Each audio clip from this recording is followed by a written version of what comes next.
भारत में अगर सूरज उगता है तो अक्सर उसकी शुरुआत एक कप चाय से होती है।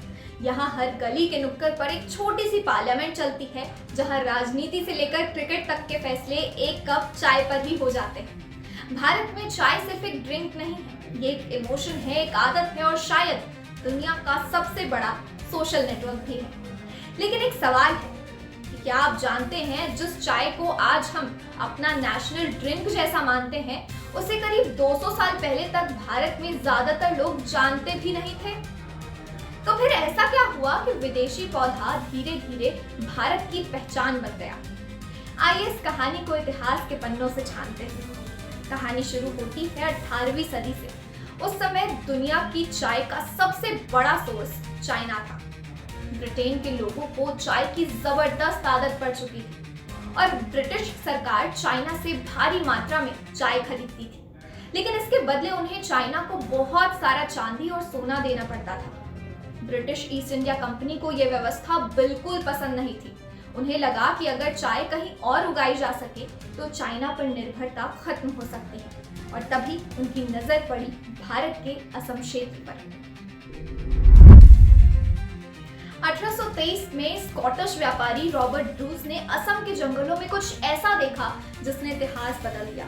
उन्हें पता चला कि वहां के सिंघो कबीले के लोग पहले से ही जंगली चाय के पौधों की पत्तियां उबाल कर पीते थे। यानी चाय का पौधा भारत में मौजूद तो था, लेकिन इसे बड़े पैमाने पर उगाने का विचार अंग्रेजों ने शुरू किया।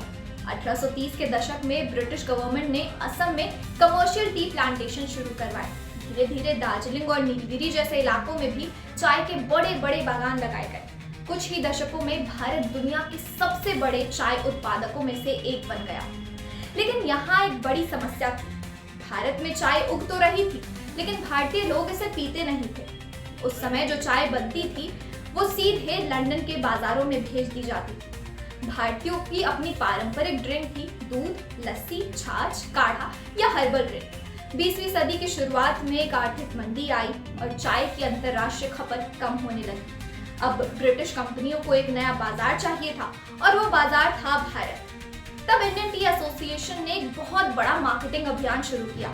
रेलवे स्टेशनों, फैक्ट्रियों और दफ्तरों में टी ब्रेक शुरू की गई।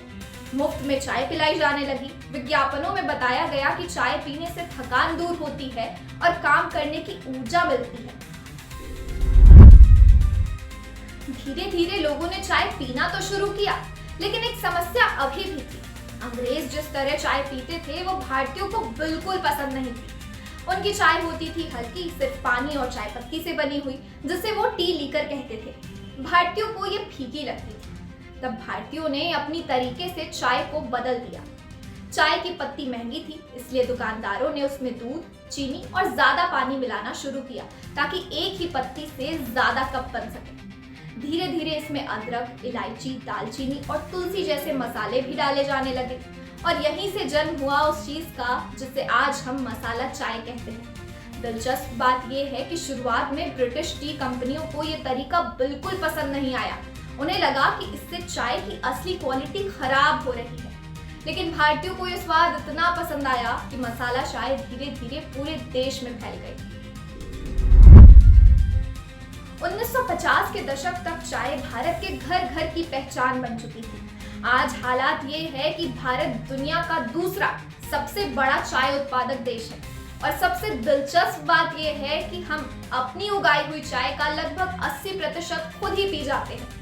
भारत में हर दिन करोड़ों कप चाय बनते हैं। दफ्तर की थकान हो, बारिश का मौसम हो, ट्रेन का सफर हो या किसी अनजान से दोस्ती की शुरुआत, अक्सर सब कुछ एक ही वाक्य से शुरू होता है, चलो एक कप चाय हो जाए। दिलचस्प बात यह है कि 2012 में भारत सरकार ने चाय को आधिकारिक राष्ट्रीय ड्रिंक बनाने का प्रस्ताव रखा था। हालांकि इसे आधिकारिक रूप से घोषित नहीं किया गया, लेकिन सच तो ये है कि भारत में चाय सिर्फ एक फसल या ड्रिंक नहीं है। ये बातचीत का बहाना, रिश्तों की मिठास और रोजमर्रा की जिंदगी का हिस्सा है।